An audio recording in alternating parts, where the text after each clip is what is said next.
দুঃখ মানুষের জীবনের একটি ব্যক্তিগত গান, যা মানুষ নিজে ছাড়া অন্য কেউই শোনে না।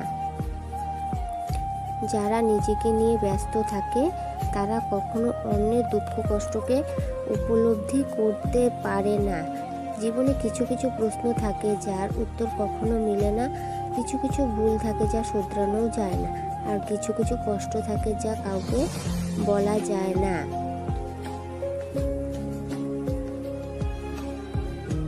একজন আহত ব্যক্তি তার যন্ত্রণা যত সহজে ভুলে যায়, একজন অপমানিত ব্যক্তি কিন্তু তত সহজে অপমান ভোলে না।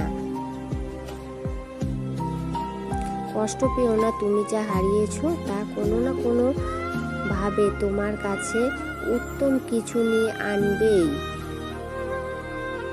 অন্যের কষ্টে কষ্ট পাওয়া কোনো দুর্বলতা নয়, বরং তা হলো কোমল হৃদয়ের পরিচায়ক।